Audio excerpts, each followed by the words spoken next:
Some of you might know that recently I made a pretty big transition in my life.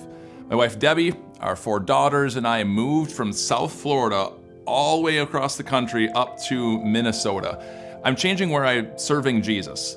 For 14 years, I served as a pastor at a church. Well, now I'm a pastor inside of a high school, teaching senior religion. I'm organizing the mission trips for the school, and then also trying to encourage youth into active service.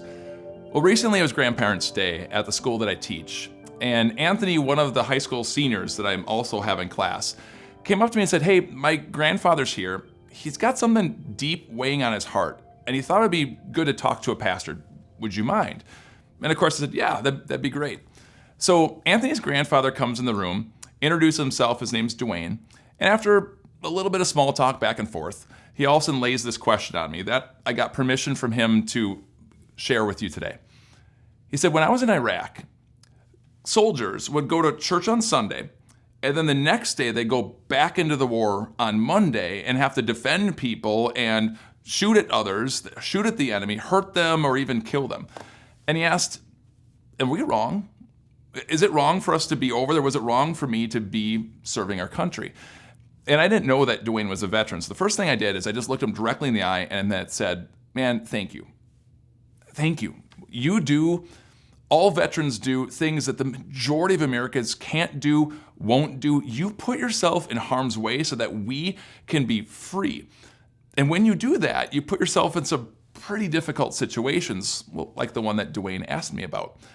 And so I gave him this analogy because we struggle. We struggle with that tension between God says do not murder and then helping the weak. So before I actually get to that analogy, I want to give you this. Psalm 82.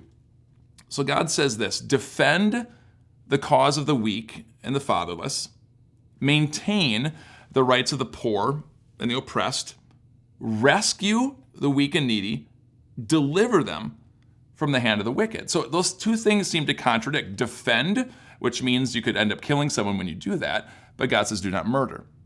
Okay, so back to that analogy. So when I'm talking to Dwayne, I said this.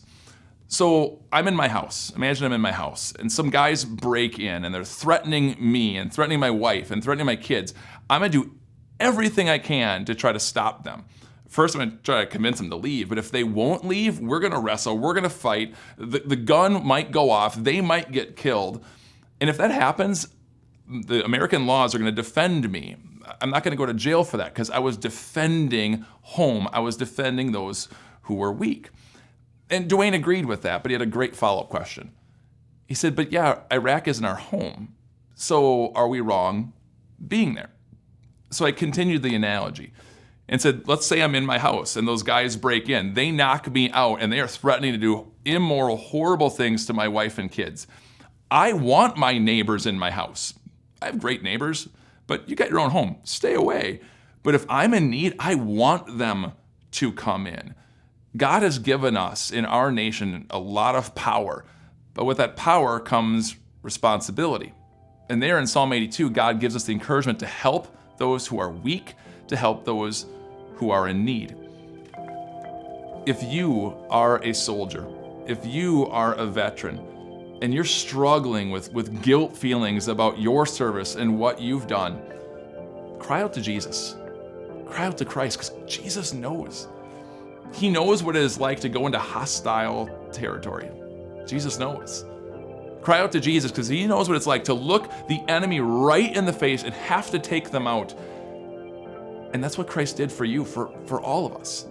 Jesus destroyed the power of the devil over our hearts, over our lives, which means any sins that we've committed, the guilt that we have from our past, they're erased completely, fully in the arms of Christ.